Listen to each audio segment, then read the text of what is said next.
double. Nanti aku jelasin yang independen kalau kalian bingung. Ya, bentar. Oke, kelihatan nggak layarnya? Kelihatan Kak. Oke, kelihatan ya.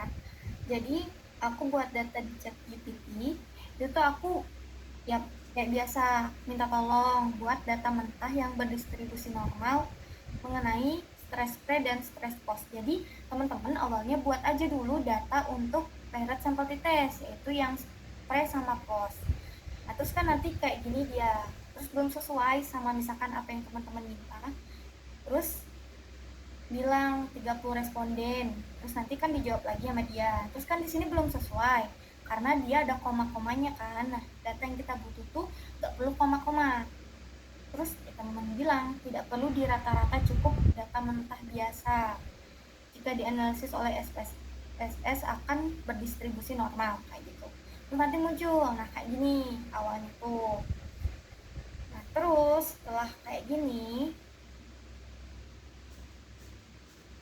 aku bikin satu data lagi gitu, padahal gak usah sih kalau aku lihat dari punyanya ibu, jadi cukup satu. Terus kalau kayak gitu udah kayak gitu tinggal minta tambahkan demografi jenis kelamin kayak gitu. Nanti dikasih datanya kayak gini, ya udah teman-teman tinggal masukkan jenis kelamin, stress pre, stress post, resensi pre, resensi post kayak gitu, langsung analisis gitu. Datanya cukup ini aja yang teman-teman buat kayak gini, jadi gak perlu double-double antara parent sama independen kayak gitu. Menjawab pertanyaannya? Oh, iya Kak, udah. Makasih. Oke. Oke, untuk parent sample test ada yang mau bertanya untuk SFS dulu ya? Ya, gimana Rezi? Oke Kak, mau tanya Kak. Kalau Ah, untuk mm-mm.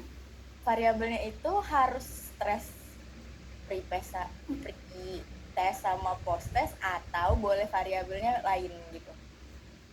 Boleh yang lain, Oh, nggak boleh cuma lain. nggak harus stres. Itu kan aku nyontohinnya stres. Boleh yang lain, tapi tetap harus ada pre sama post. Nah, pre postnya itu harus harus selalu dimasukkan di datanya. Itu Rezi. Oke Kak, mau tanya lagi.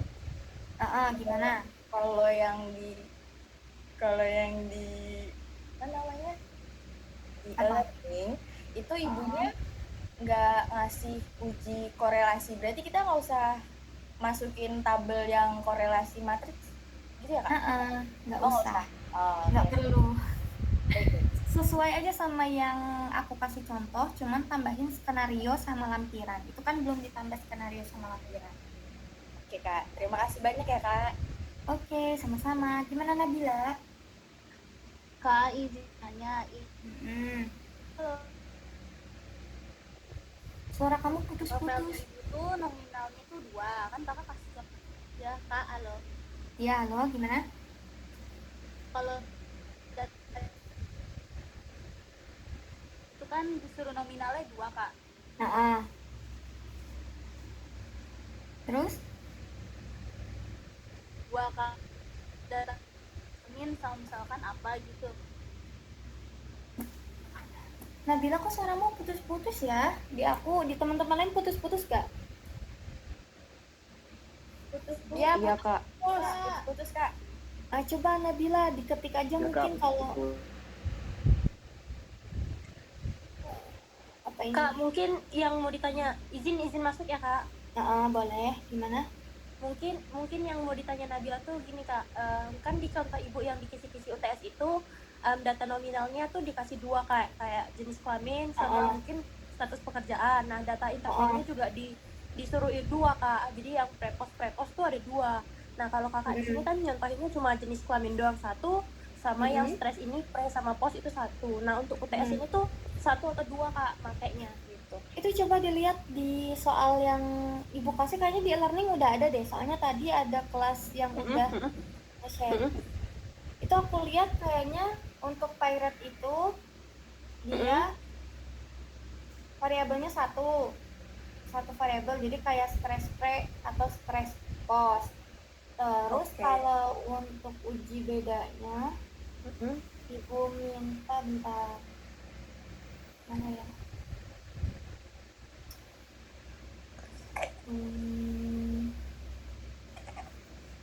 Satu ya kak? Dua. Bentar.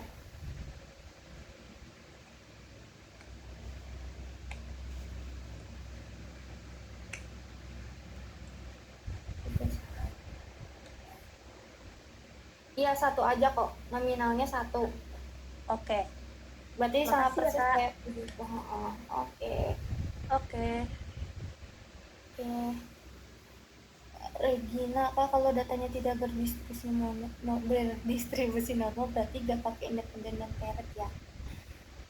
Atau datanya harus terdistribusi normal? Nah, ini kan aku baru mencontohkan yang paired ya. Nah, kalau misalkan nih pairednya itu tidak, normalitasnya itu tidak terdistribusi normal, teman-teman pakai Wilcoxon. Jadi bukan pakai paired sample t-test, tapi pakai Wilcoxon. Gitu. Nggak harus normal kok. Boleh nggak normal juga. Iya, kan aku tadi bilang ya, untuk yang di ibu kan itu paired dulu, baru independen, atau independen baru paired sih? Paired dulu yang ibu itu. Ibu Bu Mariam itu di UTS paired dulu, baru independen kan. Nah, yang laporan yang aku buat itu kebalik, independen dulu baru paired. Ya kalian tinggal balik posisinya aja, tinggal yang paired di atasin gitu. Begitu teh teman-teman. Oke, kita lanjut ke apa namanya, ke independent sample t-test yang SPSS. Oke, apakah sudah terlihat layarnya? Belum, Kak. Sudah terlihat belum layar? Belum? Sudah, Kak. Sekarang? Sudah. Oke. SPSS-nya udah kelihatan? Sudah kak. Sudah. Oke, yang pertama teman-teman seperti biasa analisa deskriptif dulu. Tapi ibu minta nggak ya? Bentar, aku baca dulu.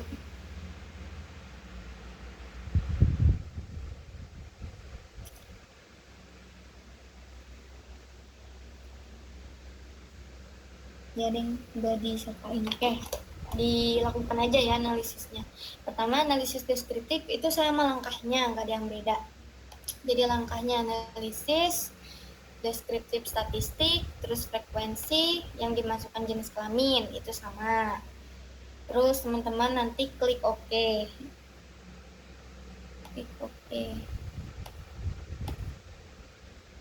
Punyaku kehalang. Oke, nanti kan sama muncul. Sebenarnya pakai yang tadi juga nggak apa-apa sih. Soalnya kan sama-sama ini ya. Yang beda tuh di analisis deskriptifnya. Yang ini analyze, deskriptif statistik sama deskriptif. Nah, di sini kan tadi teman-teman masukinnya semua ya. Nah, di sini tuh teman-teman masukin yang pre doang. Data yang pre aja. Karena kalau post itu kan kita sudah melakukan intervensi. Kan jadinya dia datanya kayak nggak alami lagi lah gitu dari kondisi dia. Makanya kita pakai yang pre. Itu. Terus teman-teman klik OK. Nanti yang keluar ini. Terus sesudah itu teman-teman klik analyze, terus teman-teman uji normalitas. Nah, caranya sama, analyze, deskriptif statistik, terus teman-teman klik explore, terus yang dimasukin cukup yang pre. Jadi yang postnya nggak usah dimasukin. Yang pre-nya yang dimasukin, terus seperti biasa klik plot, terus normality plot with test-nya diklik.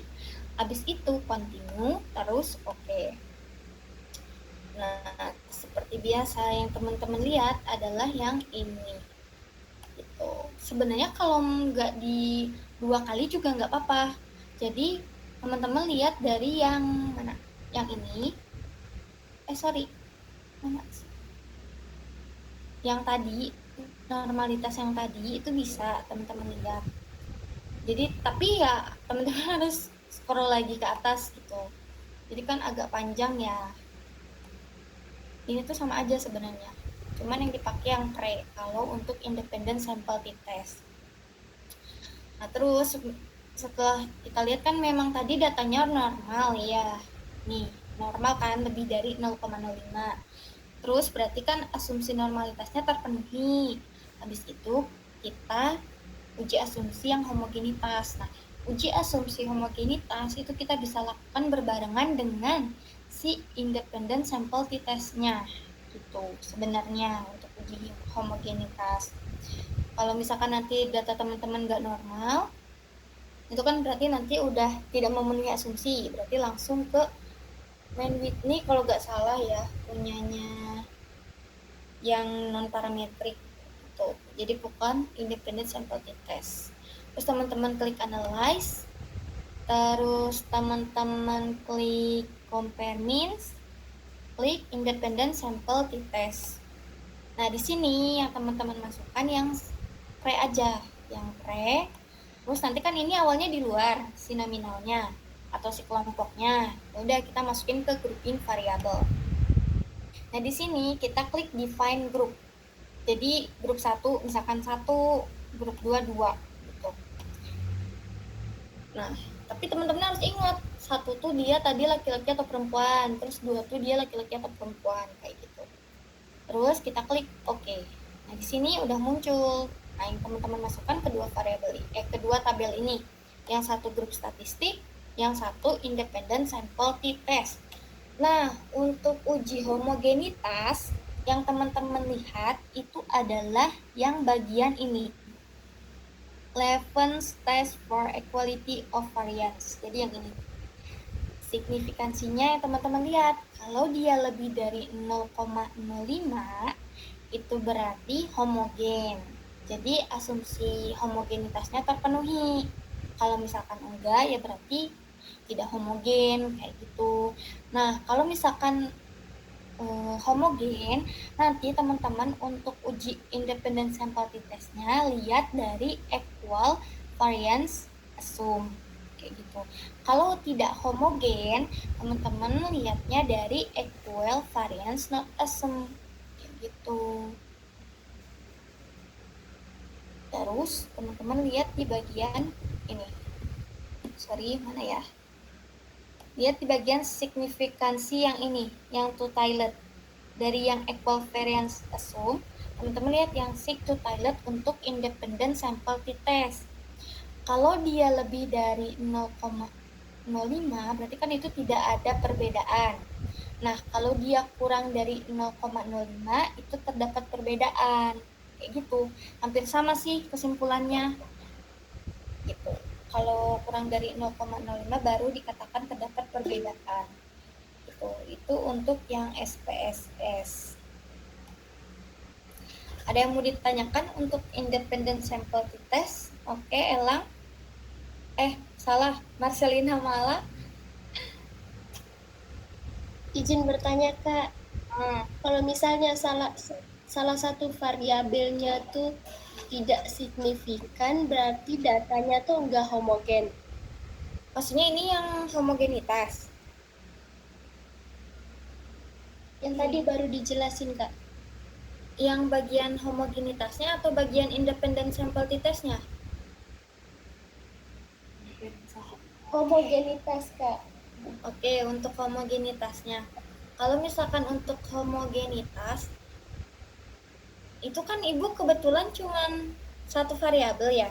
Jadi ya udah satu doang. Enggak dua-dua. Dua-dua tuh maksudnya gimana sih? Dua-dua. Soalnya ini kayaknya cuma Salah satu. Kak, Soalnya boleh share screen lagi nggak? Oke, bentar.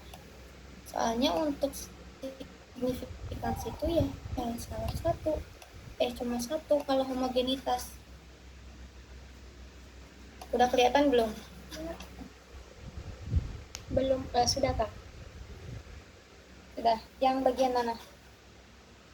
Yang itu ketutup lagi. Yang mana? Ini? Atau ini?